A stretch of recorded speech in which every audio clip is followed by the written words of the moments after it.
Irmãos, boa noite. Quero dizer que é uma alegria imensa poder estar aqui nessa noite, né? Essa foi a igreja que eu nasci de novo, né? É a igreja que eu cresci, irmãos aqui me abraçaram, cresci espiritualmente aqui. Então, estar aqui nessa noite representa muito para mim. É uma alegria realmente estar aqui. E ainda mais poder trazer uma palavra, aquilo que Deus já tem falado ao meu coração, poder falar ao coração dos irmãos também. Então, que Deus nos abençoe nessa noite. Queria compartilhar com os irmãos e desafiar os irmãos com o texto de 1 Coríntios, capítulo 1, do verso 18 ao 31. Primeira carta de Paulo aos Coríntios, capítulo 1, do verso 18 ao 31.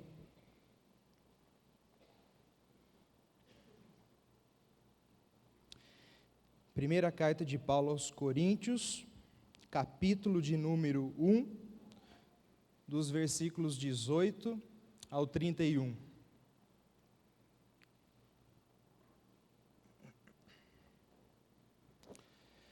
Diz assim a palavra de Deus: certamente a palavra da cruz é loucura para os que se perdem, mas para nós que somos salvos, poder de Deus. Pois está escrito: destruirei a sabedoria dos sábios e aniquilarei a inteligência dos instruídos. Onde está o sábio? Onde o escriba? Onde o inquiridor deste século? Porventura não tornou Deus louca a sabedoria do mundo? Visto como na sabedoria de Deus o mundo não o conheceu por sua própria sabedoria. Aprove a Deus a salvar os que creem pela loucura da pregação.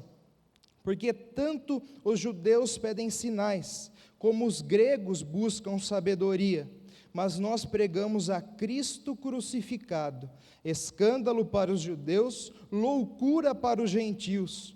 Mas para os que foram chamados, tanto judeus como gregos, pregamos a Cristo, poder de Deus e sabedoria de Deus, porque a loucura de Deus é mais sábia do que os homens, e a fraqueza de Deus é mais forte do que os homens.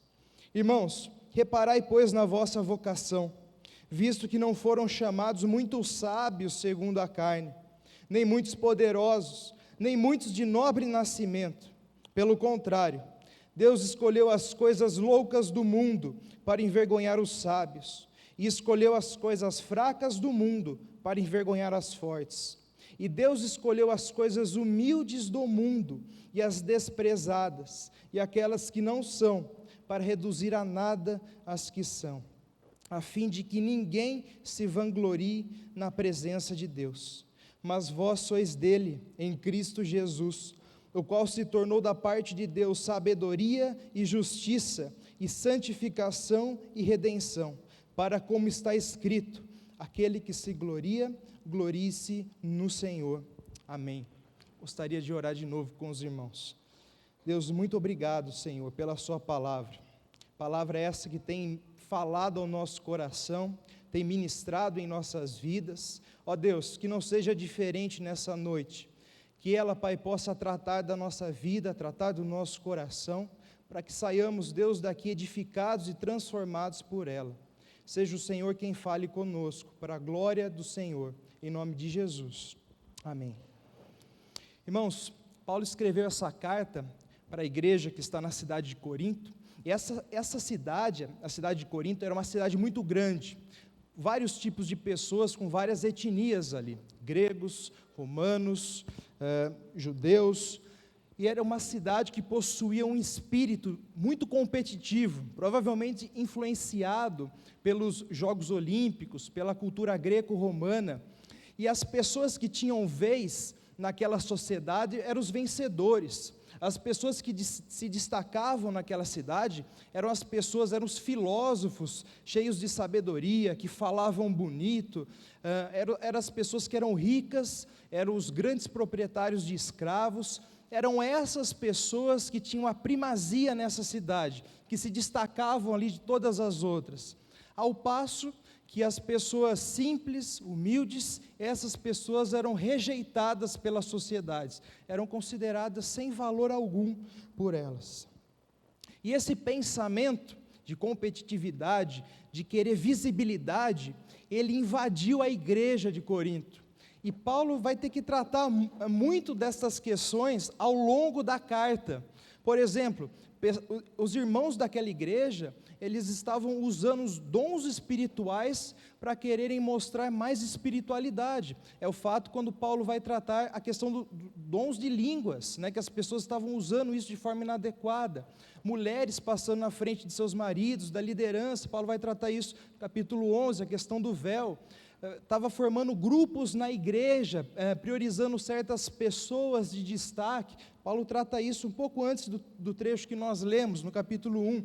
Então havia vários sinais de competitividade dentro da igreja, de pessoas querendo ostentar aquilo que elas tinham, aquilo que elas eram, e Deus estava sumindo na vida dessa igreja. E Paulo vai tratar isso.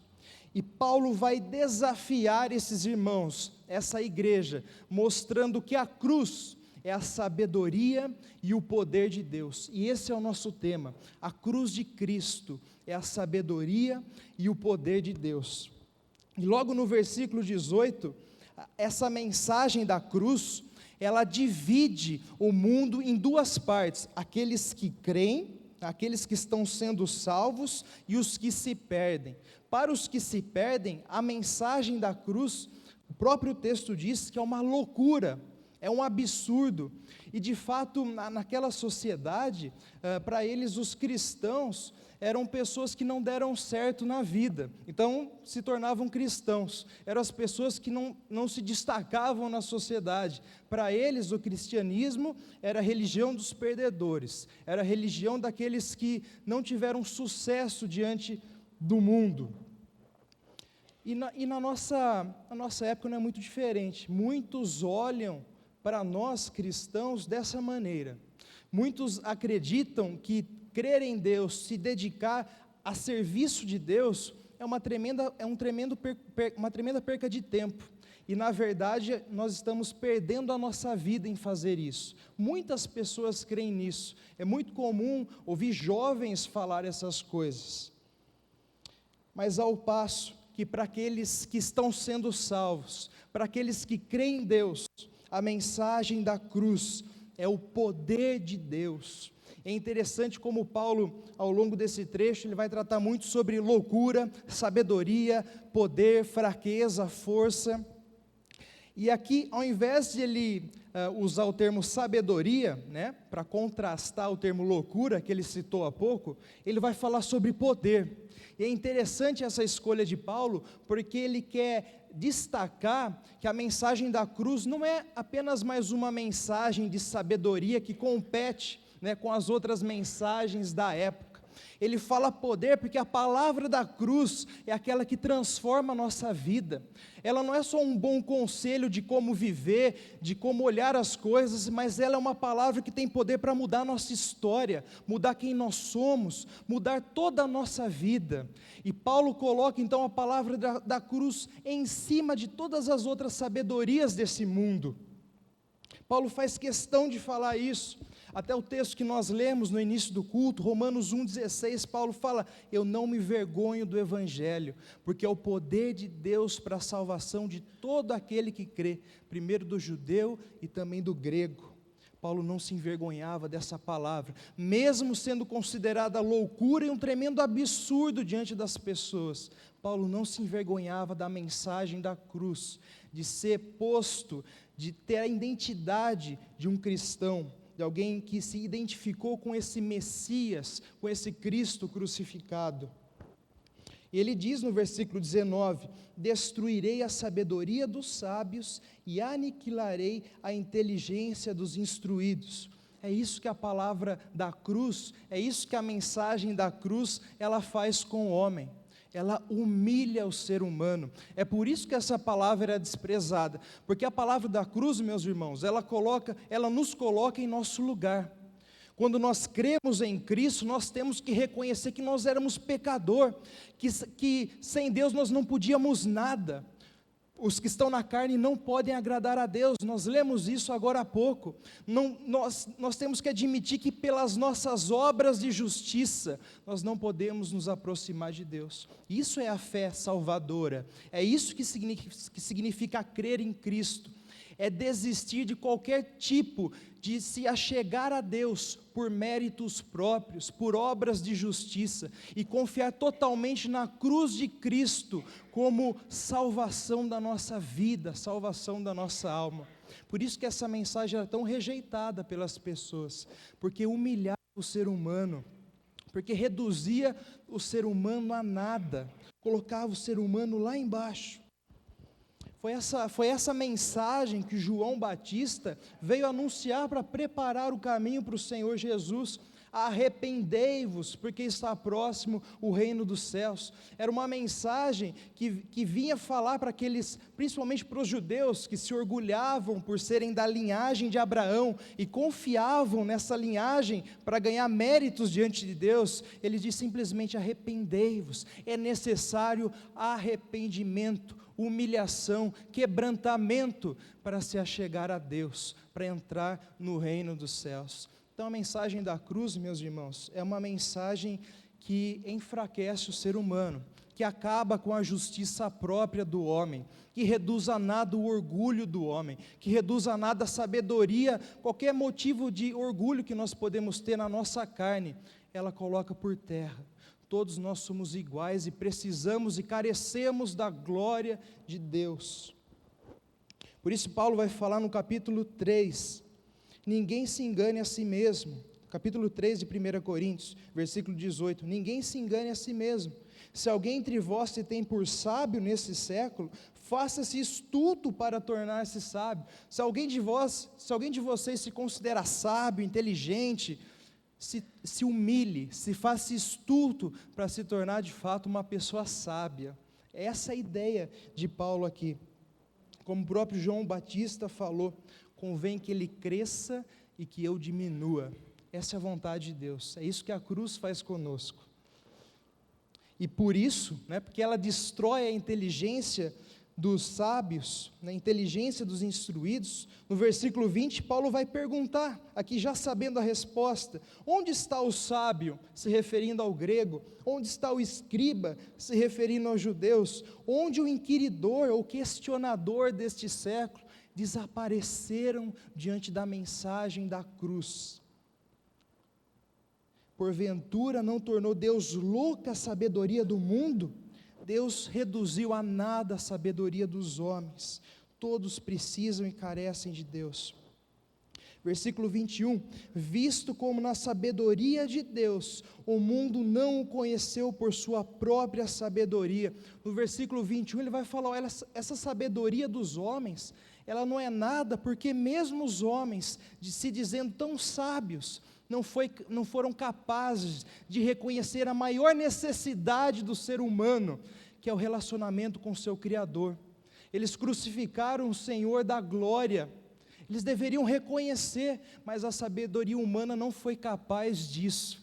Pelo contrário, mesmo cercados de evidências de Deus, Romanos 1 fala disso, que pela criação nós podemos conhecer a Deus, e Deus revela a nós por isso, mas o ser humano preferiu adorar a criatura, a criação, no lugar do Criador. Toda a sabedoria do homem não conseguiu fazê-lo se prostrar diante do Senhor. Nós vemos isso, cientistas, pessoas estudadas, inteligentes, sabem todas as evidências que se podem ter para admitir que de fato existe um Criador, mas se recusam a dar essa explicação, porque estão cegos, porque são incapazes de fazê-lo, porque o ser humano, na sua própria sabedoria, com a sua própria inteligência, ele jamais é capaz de se aproximar de Deus.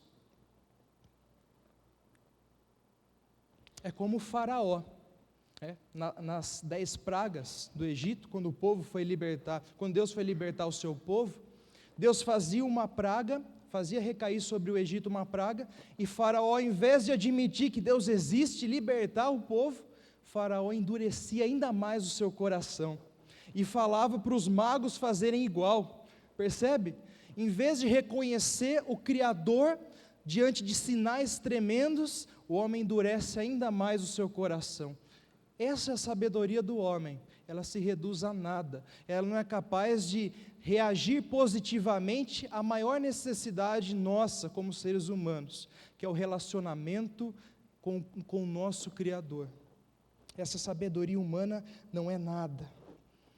E Jesus, certa vez, ele se alegrou, porque Deus favorece os fracos, como no próprio versículo 21 nós vemos, aprove a Deus a salvar os que creem na loucura da pregação. Certa vez Jesus disse, em Mateus 11, 25 e 26, graças te dou, ó Pai, Senhor do céu e da terra, porque ocultaste essas coisas aos sábios e instruídos, e revelaste aos pequeninos. Sim, ó Pai, porque assim foi do teu agrado. O Senhor Jesus louvou a Deus pelo seu modo de agir na história, em um contexto em que Jesus passou por várias cidades, realizando diversos milagres e sinais, e aquelas pessoas não reconheceram o Senhor. Ele disse, olha, maior rigor vai haver contra vocês no dia do juízo, do que contra Sodoma e Gomorra. E ele diz isso depois, Senhor, eu te louvo, porque o Senhor ocultou essas coisas dos sábios e inteligentes, ao passo que revelou aos pequeninos. Versículo 22, porque tanto os judeus pedem sinais, como os gregos buscam sabedoria. Os judeus daquela época, eles queriam ver coisas grandiosas acontecerem. Nós sabemos que eles esperavam um Messias, um Cristo, que ia libertar o povo do Império Romano, um rei que ia vir cheio de glória. E o que eles viram? Um Cristo que foi crucificado. E é interessante porque os judeus, eles pedem sinais, e essa expressão de pedir sinais, está mais para exigir sinais. E é interessante porque o homem não tem direito de exigir nada de Deus, mas eles exigiam, pediam e queriam sinais de toda forma. E eu vejo que muitas vezes nós somos como os judeus nesse sentido, porque muitas vezes nós falamos, Senhor, se o Senhor me tirar dessa crise financeira que eu estou vivendo, eu vou servir o Senhor de todo o coração. Se o Senhor me der aquele carro que eu tanto quero, Senhor, eu vou dedicar mais tempo para a igreja. Nós fazemos promessas diante de Deus, nós exigimos coisas de Deus para poder servir melhor a Deus. Muitas vezes nós agimos como judeus, nós queremos sinais, nós queremos a mostra do poder de Deus, para daí sim poder servir o Senhor com mais empenho e com mais dedicação. Ao passo, irmãos, que a nossa salvação da cruz nós esquecemos.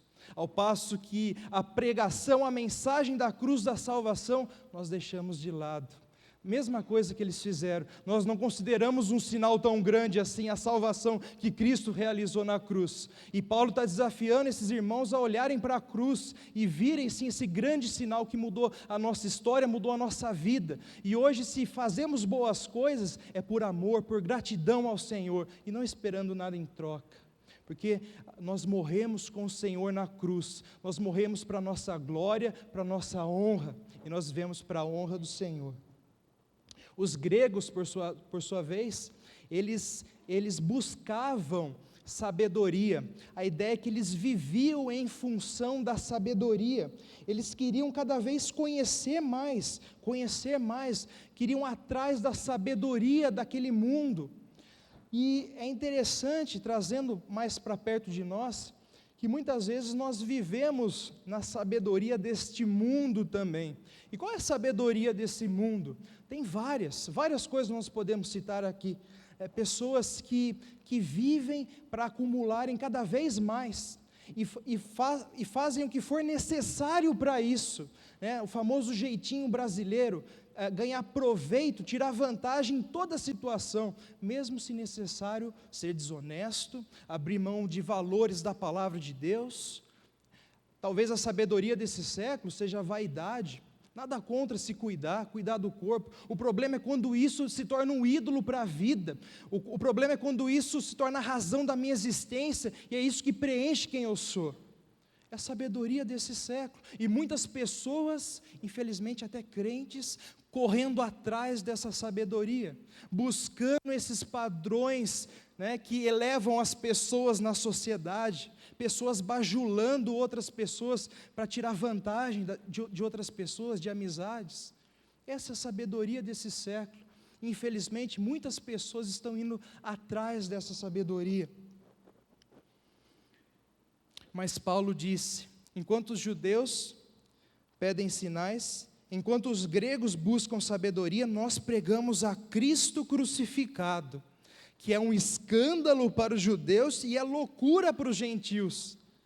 Mas para os que foram chamados, tanto judeus como gregos, pregamos a Cristo, poder de Deus e sabedoria de Deus, porque a loucura de Deus é mais sábia do que os homens, e a fraqueza de Deus é mais forte do que os homens. Paulo não se envergonhava, mesmo em uma sociedade que desprezava completamente a mensagem da cruz, pois tinham outras prioridades, pois tinham outros valores.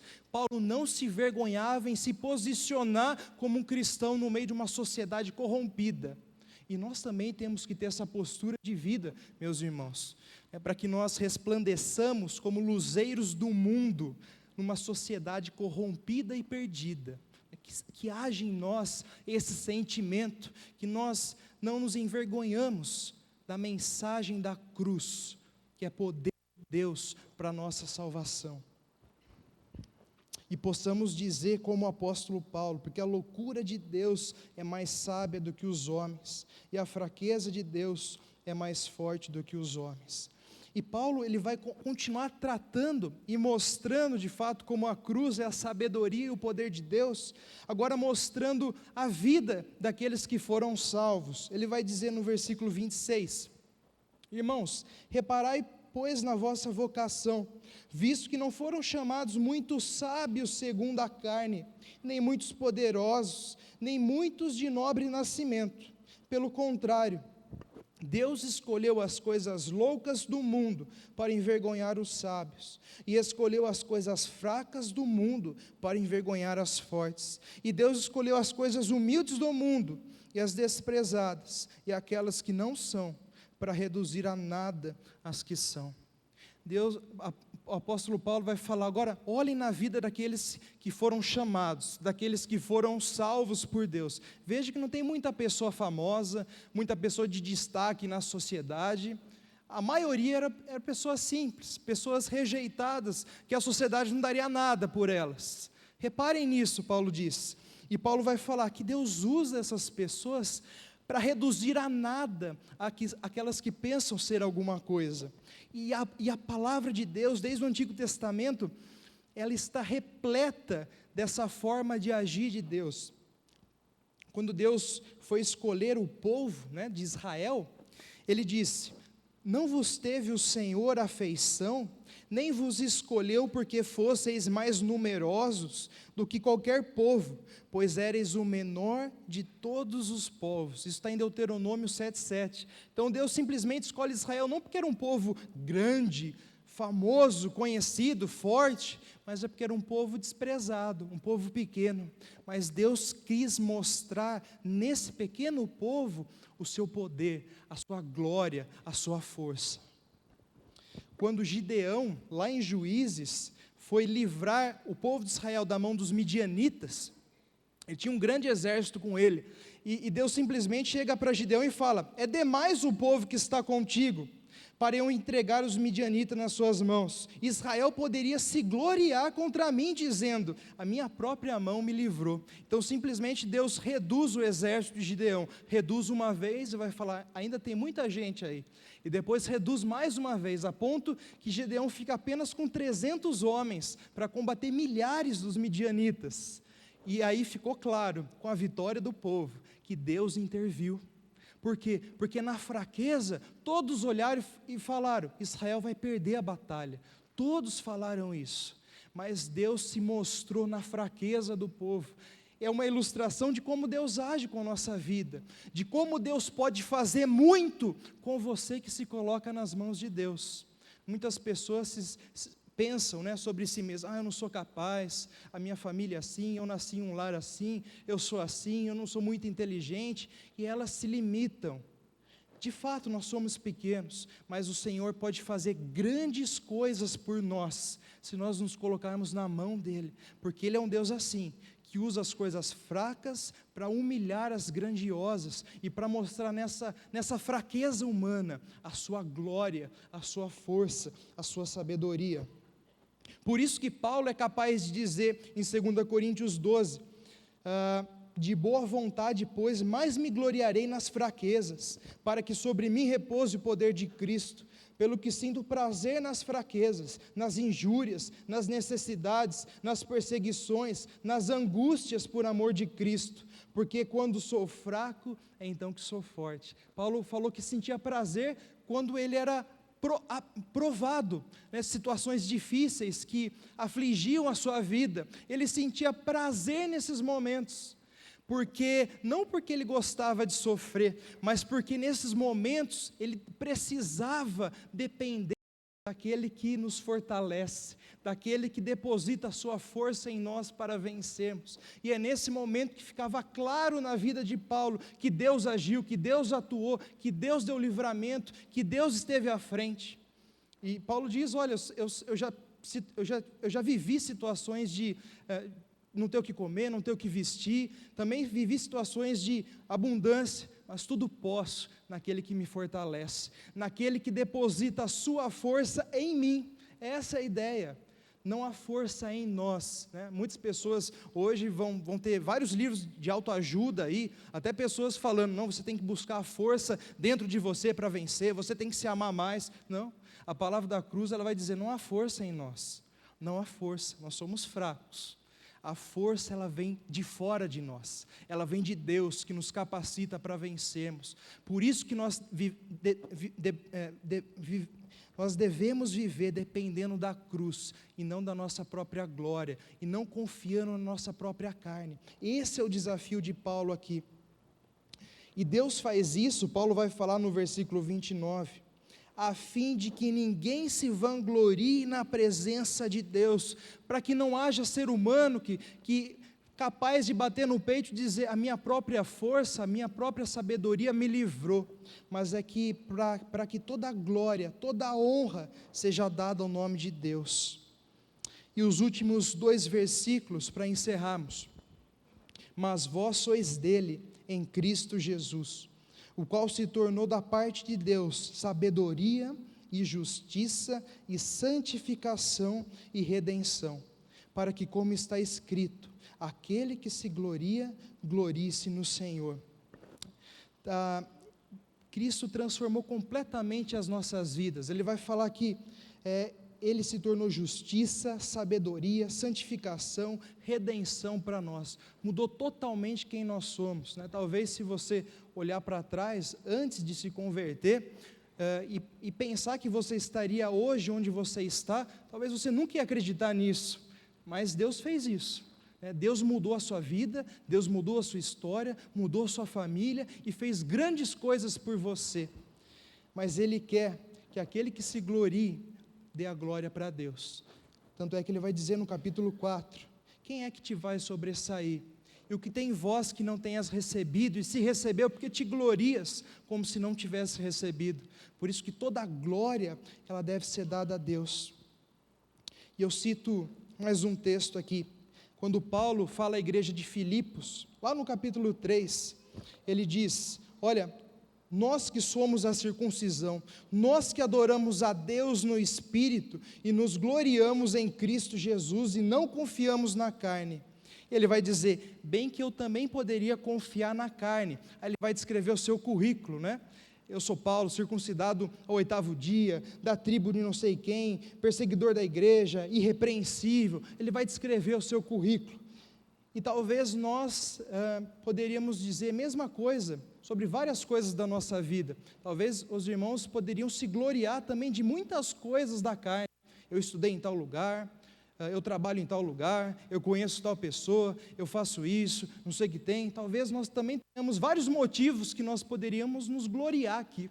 Mas Paulo olha para todos eles e diz, mas o que para mim era lucro, isso considerei perda por causa de Cristo. Sim, deveras considero tudo como perda, por causa da sublimidade do conhecimento de Cristo Jesus, meu Senhor, por amor do qual perdi todas as coisas, e a considero como refúgio para ganhar a Cristo e ser achado nele, não tendo justiça própria, que procede da lei, senão a que é mediante a fé em Cristo, a justiça que procede de Deus baseada na fé, para o conhecer o poder da sua ressurreição, a comunhão dos seus sofrimentos, conformando-me com ele na sua morte.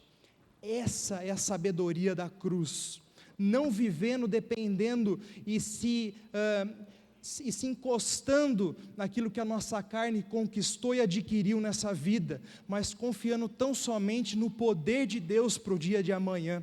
Confiar não nos nossos méritos, na nossa destreza em realizar as coisas, mas confiar no Deus que tudo supre em nós para a sua glória.